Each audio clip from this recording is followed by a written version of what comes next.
As we were checking out KMS version 12374 of just yesterday, MapleStory Savior, Sinner's Paradise, Shangri-La update, and the Maple Vision talk as well that was out.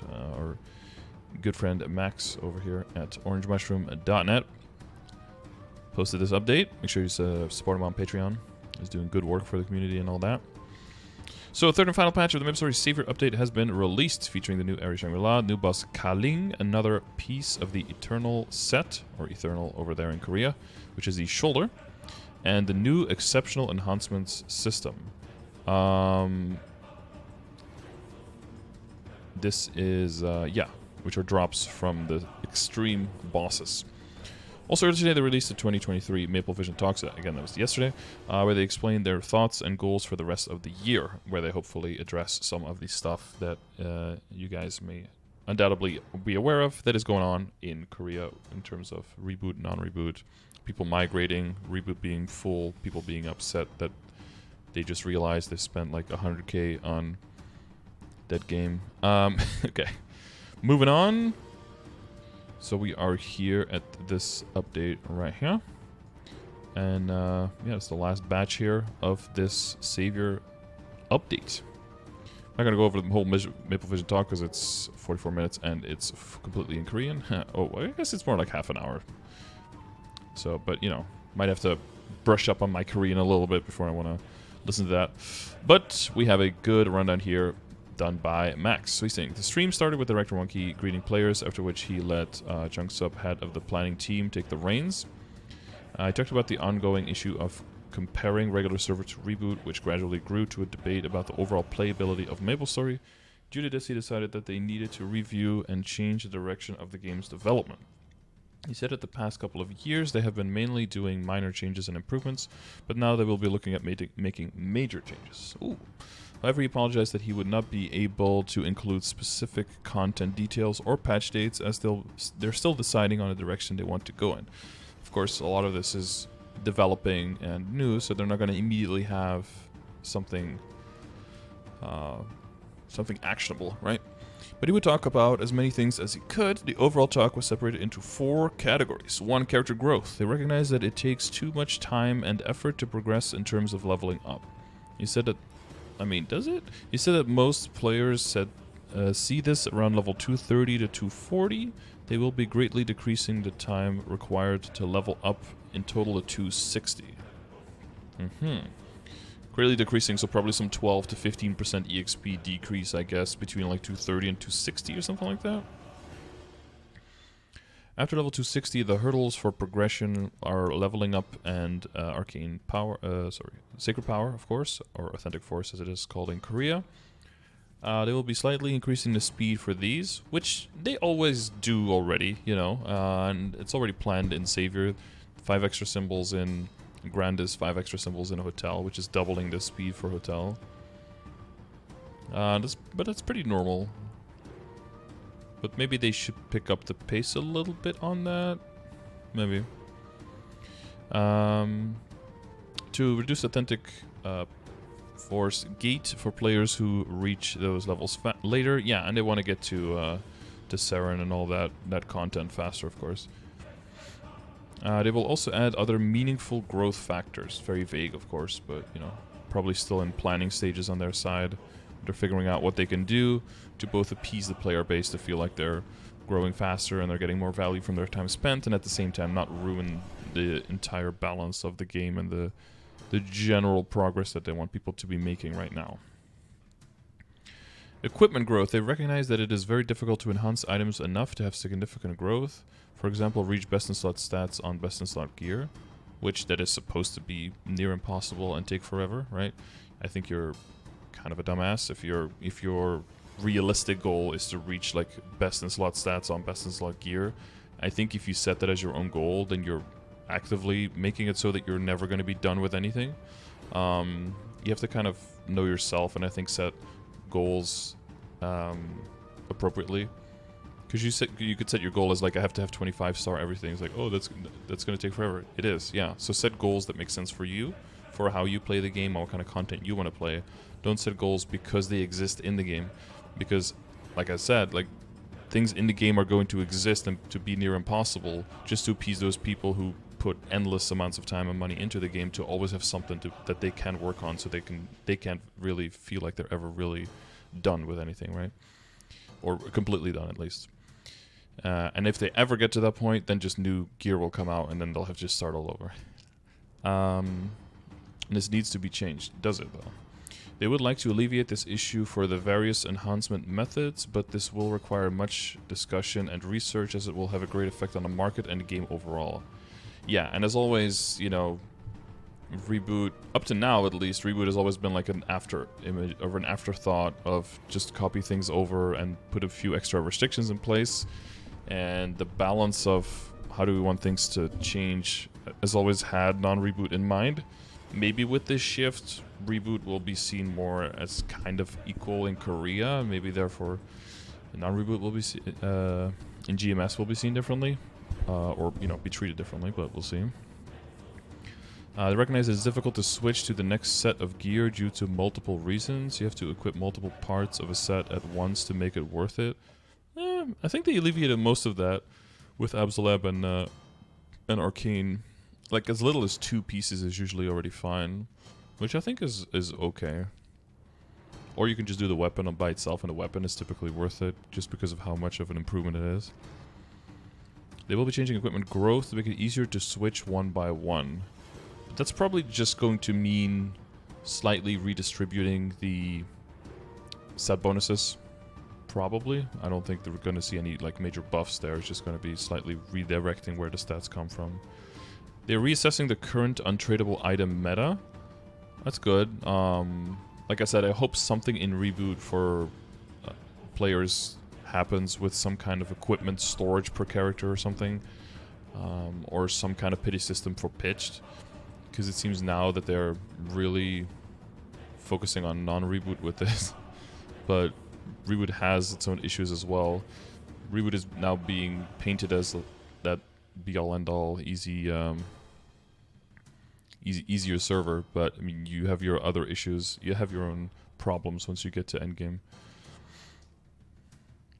These changes will be discussed privately until they're actually implemented to avoid greatly affecting the market. Yeah, of course. Yeah, you don't want people to start doing some funky shit. They can be taken back after they are made, so they are being very careful about this. That's fair. Bosses. Bosses are the most effective way to gauge the strength of a character.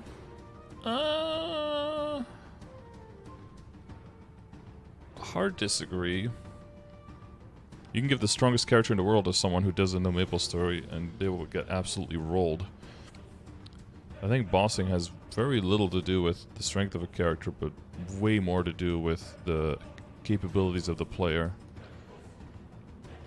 I have to hard disagree on that. And also act as goals for the game. That's definitely true. However, things like the current entry methods, re-entry cooldowns, and the lack of practice mode for some bosses act as factors that reduce and limit access to boss content. Definitely. This will be improved, thank God. Yeah, that re-entry cooldowns was... I can't believe they did that in the beginning, and then it just stayed there. Yeah, as GMS, of course, we have no fucking control over that. But as KMS, it was crazy that they just didn't constantly harp on that and complain about that. It's so annoying. Like, you go in, you die to something, it's like, oh, well, get fucked for half an hour. But not only for half an hour, let's say you go into boss fight, you've got your guild skills, everything on, you die, you forgot to get buff freezers, and now it's like, not only can you not go in again, but you'll have to wait like an hour to get those guild skills back, and it's like, but you also can't, yeah, it's like your whole day can get messed up by that, just because of that stupid rule that was implemented for such a stupid reason. For people who don't know, basically they implemented it because people would take a character with them, do CRA for example, and then get him to the place where the box was, but then not...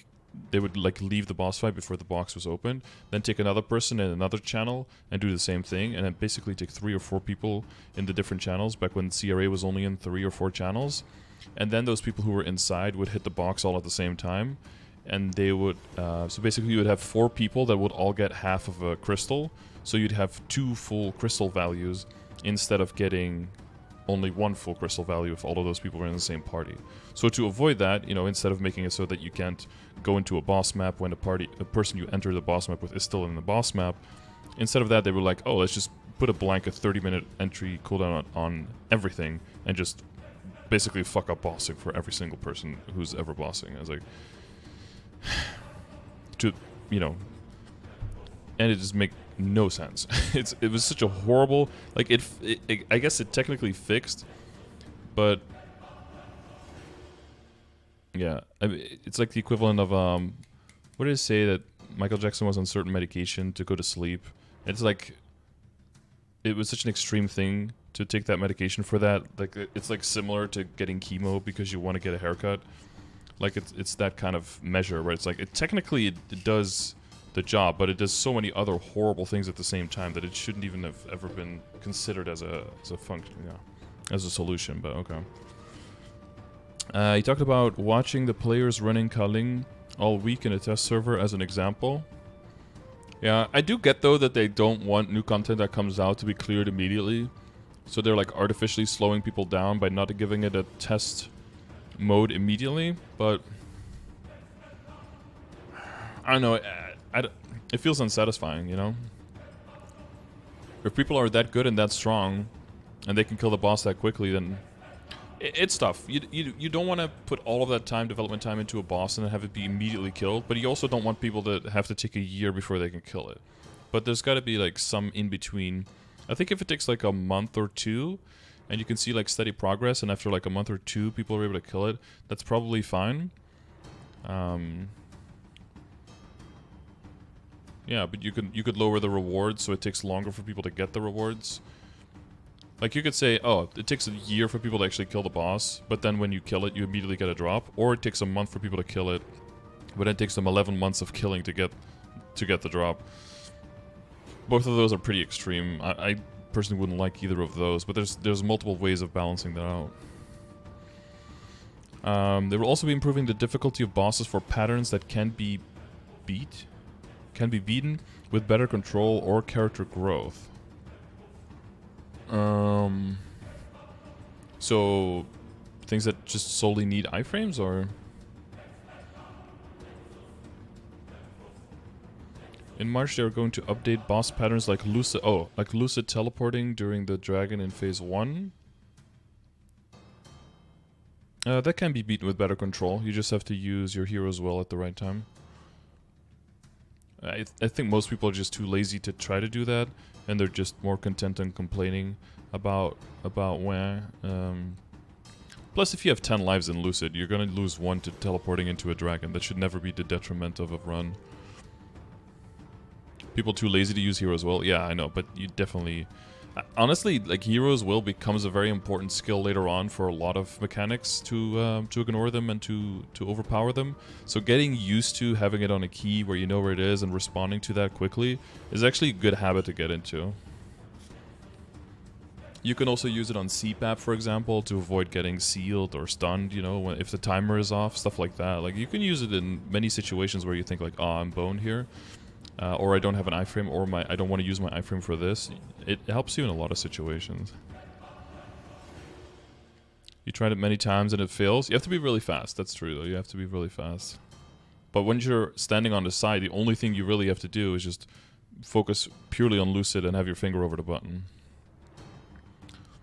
But, I mean, I agree, it's a shitty pattern interaction. It's like with Hardhilla, right? When she was doing, like, DR and lifesteal way back in the day, and it's like, well, okay, she's lifestealing, and if I hit her now, I die. And it's like, there's nothing I could do about this.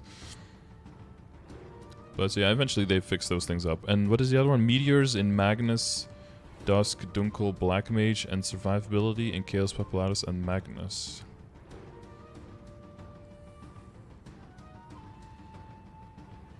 Meteors and Magnus does... I guess when they fall so super fast... Oh, man. I mean...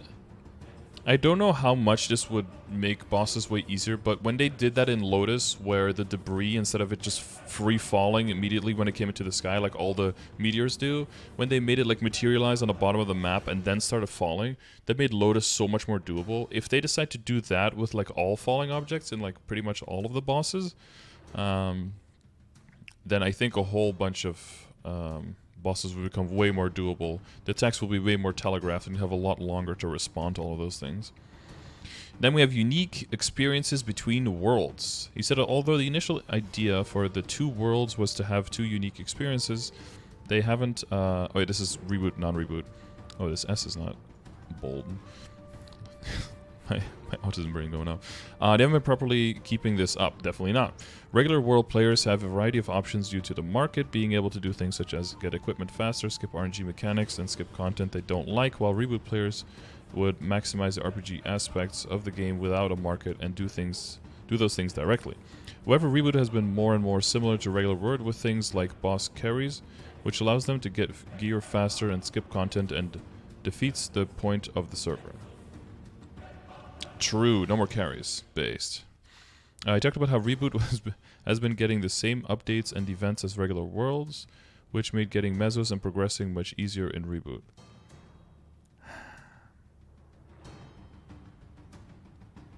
I mean, sure, but I mean, we still have different items in our item shop, for example, right? Like, there's a bunch of stuff that non-reboot gets.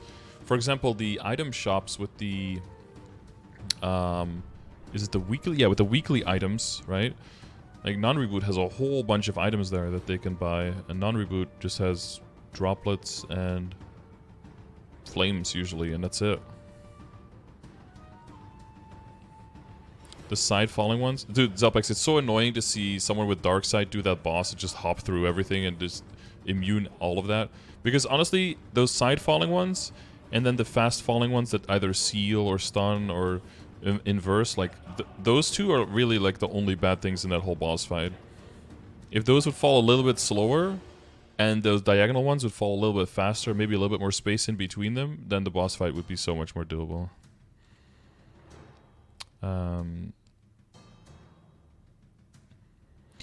Yeah, I don't know. Maybe there was more nuance to the statement, but like, reboot has been getting the same updates and events, which made getting meso and progressing much easier in reboot. Up to a point. I mean, it still takes a long time for a new person on a new account, on a new character to get an arcane weapon.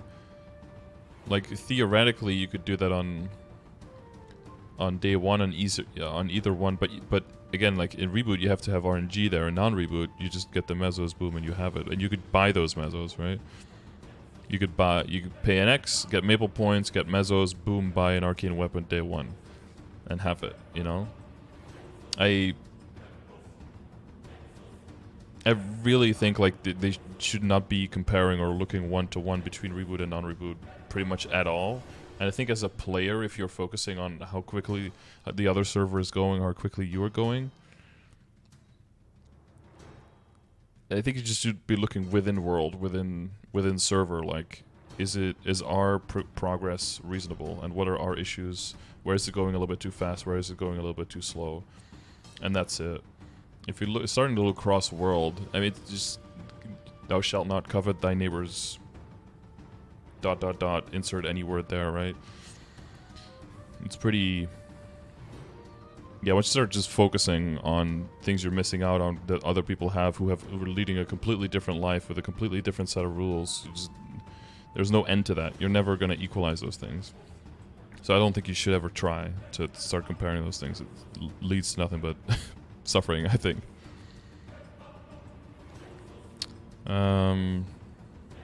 However, the cost of enhancing, like the price of cubes and flames, has not been changed at all, leading to an accelerated and much easier experience.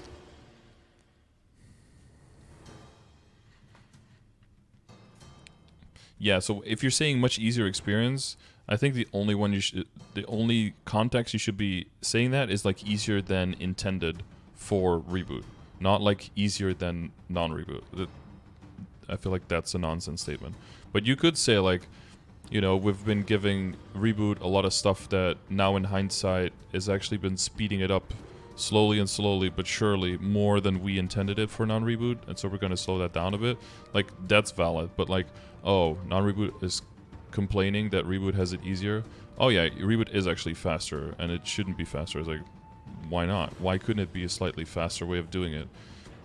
And remember, like, the only way it is faster is if you're like spending way more hours as well. Shouldn't that be fair? Shouldn't that be possible in a server like that, where if you have to get all of the stuff yourself, if you put more hours in, that you can go faster? Whereas in non-reboot, you can go faster with less time, but by buying your progress with money, isn't that the benefits that those two servers have? Is that necessarily a bad thing? We're gonna be fucked? Of course not. Like, we have it really easy in reboot. Like, if we're being honest. You can progress super fast in this game and get to endgame extremely fast. If cubes and flames went up in price, we would still be completely fine. It's just people's brains are just unable to handle like balance. It's like number up good, number down bad. Like, that's really the extent that most people will look at balancing or progress in a game. Double prime whip is already 580 bill.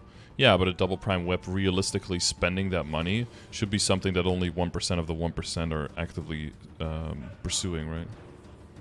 And if you make money more slowly, then that's just not a realistic thing to do anymore, so you look for other things to progress on.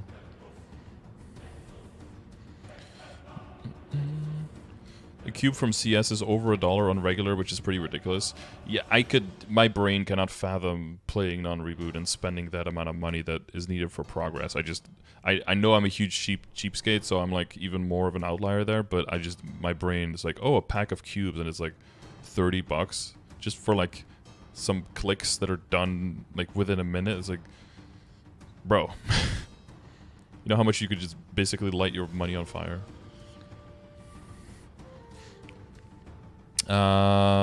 Where was that? Oh, here. Going forward, they will make sure to review updates and events to tailor them to each world. I mean, mind-blowing that wasn't already the thing. And they will be targeting boss carries, which will probably be accompanied by system improvements. It is interesting to me how much there are still boss carries. Because of, because of change of crystals.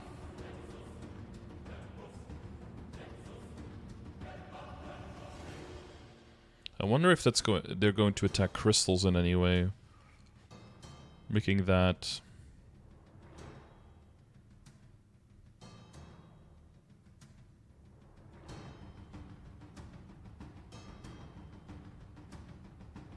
Is the boss trades this way too? Well, yeah, that is what they're talking about, right? They're talking about carries. Boss trade is also a carry. You're just exchanging a carry. You're doing 2 carries. So double the evil in their eyes.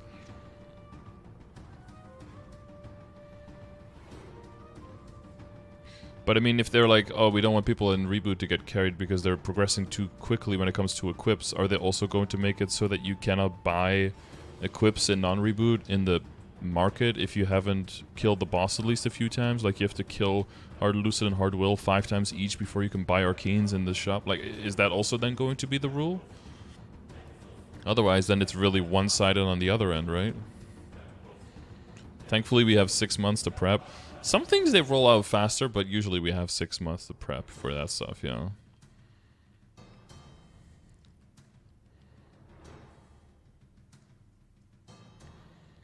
Nerfing reboot is very little in the opinion of regular server players that need something else entirely. I would hope that for most of the people in non-reboot who are legitimately upset and they're having, you know, issues at this point, that just reboot getting nerfed or being slowed down doesn't make them feel better. It's like when you're cubing and you fail and then someone else cubes and they fail too. Like, hopefully most people aren't going to be like happy, haha, I'm happy you failed too. It's just like, oh, now we both failed. Now it sucks for both of us. You know, this is not... 2 wrongs don't make a right there. But okay, that was the whole Maple live talk. So yeah, feel free to share your thoughts in the comments, what you think about these things, how you're hoping that they address this. And then we will go over to the Sinner's Paradise Shangri-La. Kaling, Eternal Equipment, all of that stuff. So here we have the updated map. We have updated song. I think we already listened to this last time in the test Patchnotes, right? He's so pretty. So we have an extra tower, small area like Karote Tower, the Infinite Tower or whatever it was called, Indestructible Tower, Tower of the Gods, whatever.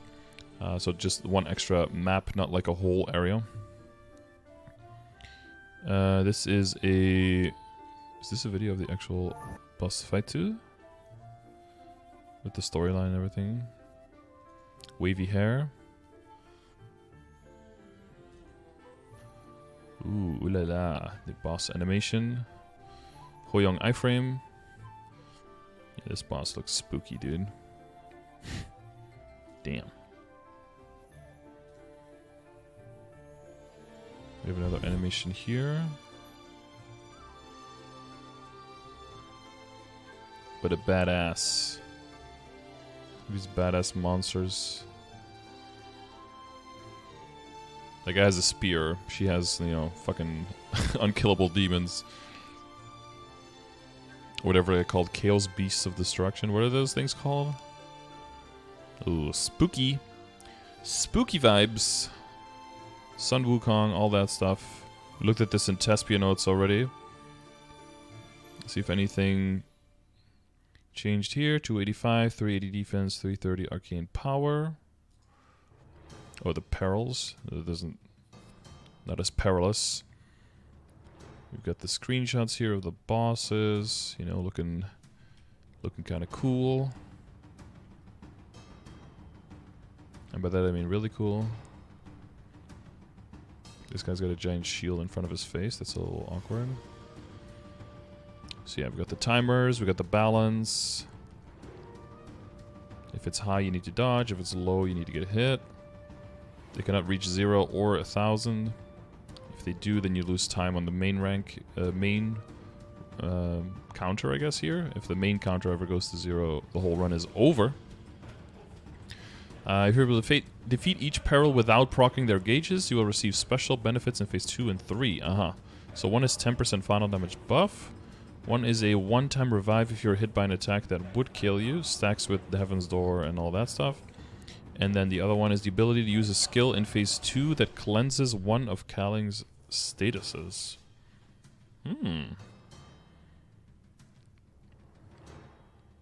Kaling was cleared in Tespia? Damn. But they did get max arcane power, sacred power, right?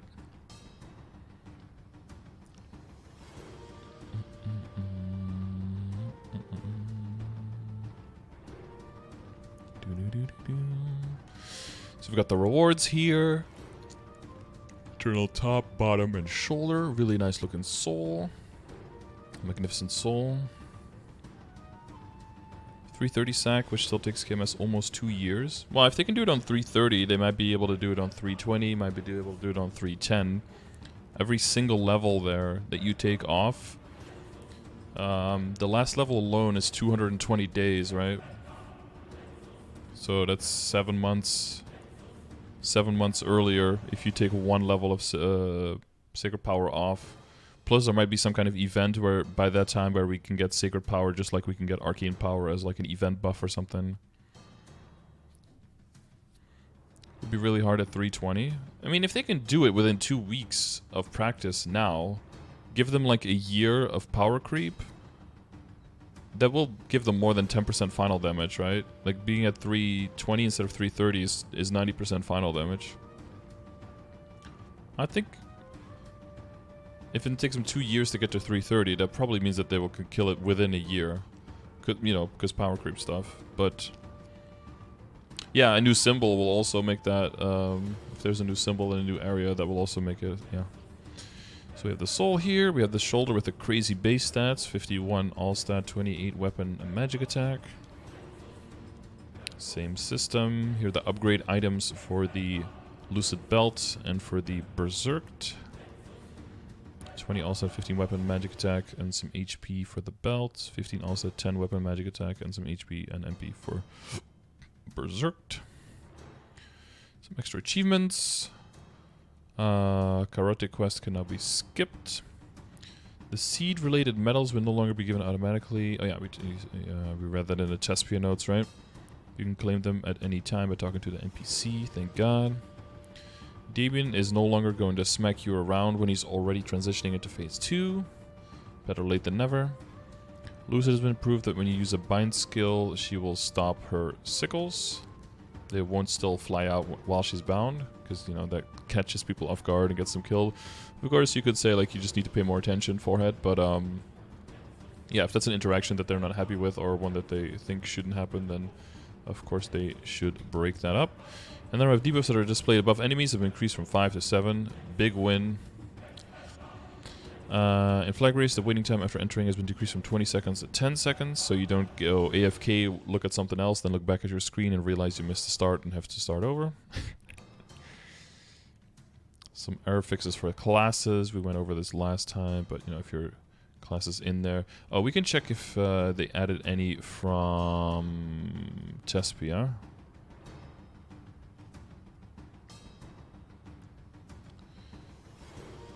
Home...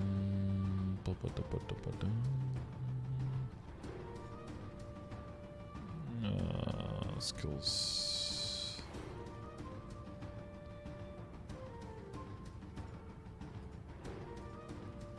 There's something here. Projectile effect, durability, character. Oh, feature where sometimes the risk taker ring's effect would continue even after you died. Huh. It should end when you get hit, let alone when you die. And then fix an issue where Bishop Heaven's Door was not protected by buff freezers. Wait, was it not? When did that break? Okay. Well, it's good that they fixed that, I guess. Oh wait, was it... what was it again? Control 2? Control 1? Yeah. Okay, that's all the same.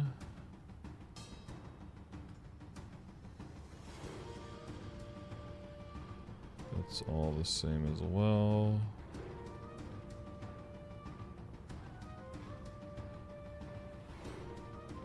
Oh, they added some Kali stuff. Fix an issue where if you use Void Blitz to cancel Chakram Fury, the after image effect was displayed awkwardly. We're trying to farm level 140 Shaman Earring. Does it even drop? Yeah, but it's a low drop rate. Drops in excavation site. Okay, and then fix an issue where if you used Void Rush or Void Blitz to cancel Chakram Fury, the character's actions would not be applied. Interesting. Okay. Arc changes, poggers. Yeah, same stuff. Cool, cool, cool. Hoyoung, no extra stuff. Okay. Based. Okay, who cares about quest changes? That's all minor. Item changes. In Reboot World, Kali characters with weapon puff, level puff rings that don't match their job will have them replaced with weapon puff L, level puff L rings. Oh. Were they somehow getting... Oh, that's interesting. So they didn't correctly program... They forgot to give Kali the luck stat there.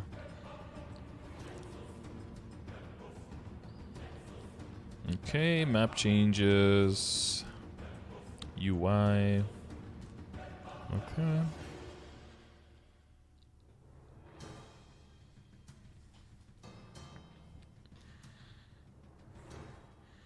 The Alt-Enter keys have been changed so that they don't function as Enter during the waiting time for switching to windowed mode or when the option to swap to windowed mode with Alt-Enter is disabled. Good. Fixed an issue with the external chat where sometimes if you linked items... Oh, just if you... Okay. The item tooltip would remain. Huh. Okay, interesting. Then events. Wongsterant story. Every week, new story. Yeah, so we have a few more stories here. Goodbye, a last order. Good. Is it good? Goodbye. Oh, goodbye. Yeah. Okay. Fucking. Rasutu. Oda. Okay, it's literally just transcribed. Okay. L plus ratio.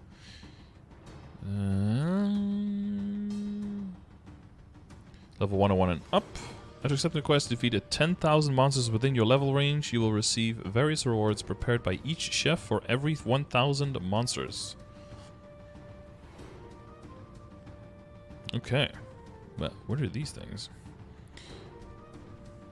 Okay, you can't just do it all in one day. You have to come back. They don't want you to rush it. 1k monsters, 2 triple EXP coupons for 15 minutes. 2k monsters, mint choco set voucher. So that's gonna be an equip set, I guess. 3k monsters, 10 black flames. 4k monsters, 20 Wongstern specialty rice cakes. Choice between experience and stats. Oh, like a buff. Yeah, okay. 5k monsters, Orangemushroom money box. Cha-ching! 6k monsters, 5 special delivery coupons. I'm not sure what those are. Oh, here's the outfit, yeah. Oh, Ushroom money box gives 2,000 reward points and the chance at an additional reward. All rewards are untradeable. Okay, 3,000 maple points voucher, 20% chance. Ooh, pretty high. 1% chance Inkwell coin, 1% chance 30k maple points, 0.5% 5 Inkwell coins. That's 100k, right? Or where does it say? What are Inkwell coins again? Oh, 200 mil. It says there. Did it say k? I meant mil. 100 mil. 200 mil. Okay. So that's 1 bill, I guess.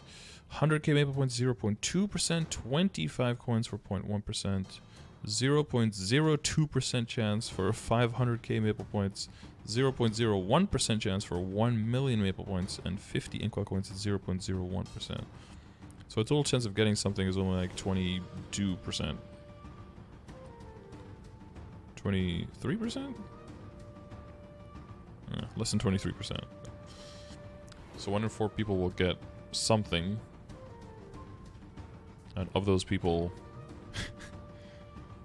20 out of 23, 20 23rds. Yeah, that's more than... Probably like 88% or something of those people will be getting 3k maple points. So yeah. So 12% 1 in 8 out of 1 in 4. So 1 in 32 people will actually get something. Something nice.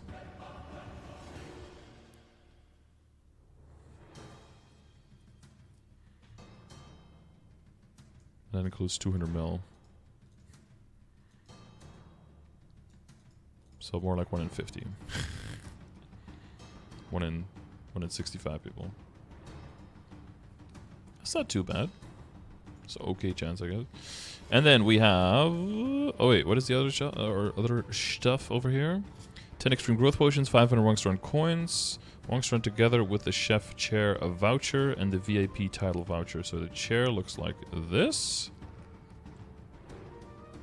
I guess you pick which one. And then the title is 20 weapon magic attack, 50 all stat, 30 boss and IED, and 2.5k HP MP. Sets expire in 28 days. Okay. That's very similar to the haste title, I think, right? Is it the exact same? No, it might be exactly the same. Okay. And then we have... Oh, that's another follower. Based. The Secret Ring Shop. Hunting monsters around your level. Collect secret tickets and top secret tickets. Ooh. You can acquire up to 200 per day per world. You can use a top secret ticket to acquire 20 secret tickets. The secret tickets acquired by using top secret tickets are not included in your daily limit. Nice. Top secret tickets are tradable and cannot be used after March 26th. Oh, tradable. Those are going to be sold. What do you have? Neon Market Stall and the Ring Market Stall. Dude, I think it's going to be chaos in Savior with all of the events and every single week new stuff on all of the shops. It's going to be a crazy amount of stuff that you could possibly get. Why can't we claim Fairy Bros at a later date like every other stamp system? Yeah, that's a good question. You don't even get to choose on which character you receive it. It's just wherever you click the stamp, you get it. I mean, the stuff is transferable though, so you could at least do that, but still, it's a bit weird. So we got name tags, chat bubble rings. Then we got all of the event rings, it's looking like. Deep Dark Critical Ring finally making a re-emergence. Synergy Ring, Master SS Ring, Cosmos Vengeance, Onyx Ring? Which one is the Onyx Ring again? Is that the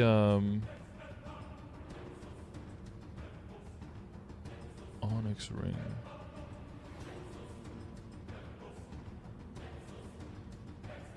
That's not that golden ring, is it? With the where you get to choose the extra stats?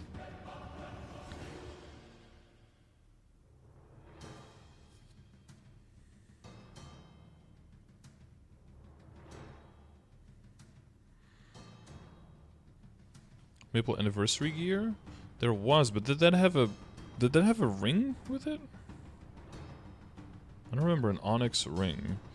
MapleStory Onyx ring. Oh, okay, yeah, it is the one that I thought, but it's not called Onyx ring for us. It is that golden one with the different bonus stats. I don't know if you would have to look at, like, you could get boss damage and stuff on it. I don't know if at a certain point it actually becomes good. I think just merely because we have Oz rings, I don't think it ever will remotely hit meta.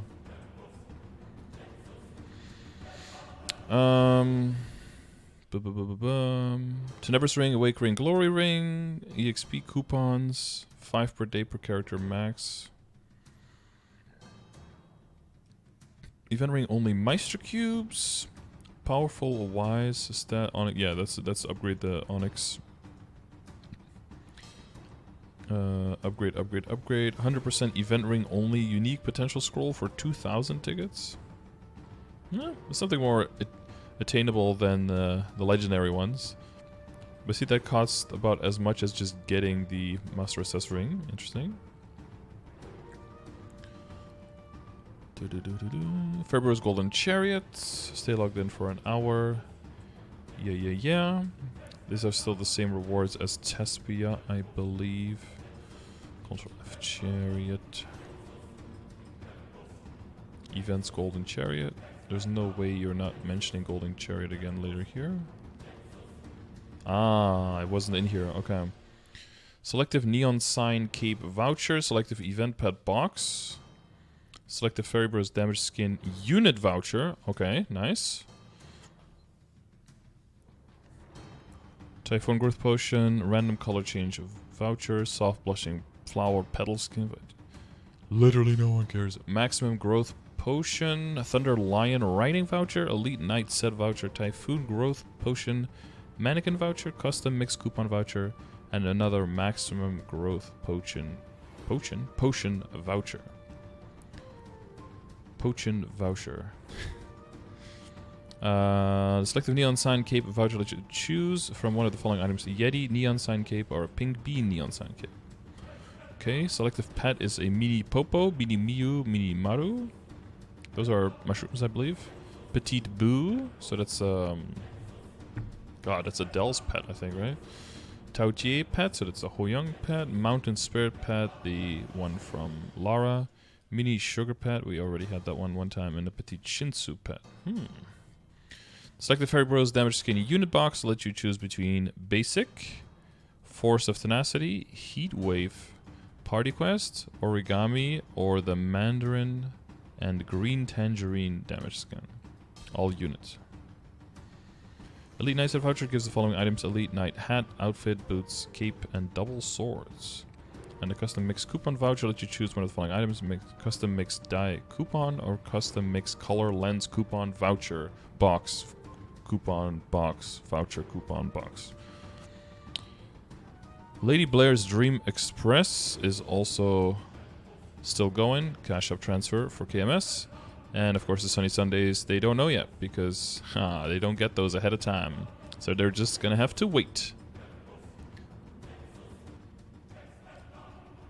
Alright, so I think, yeah, it's probably a good thing that they're immediately addressing now, not making any non-rehearsed statements anymore on the situation in Korea.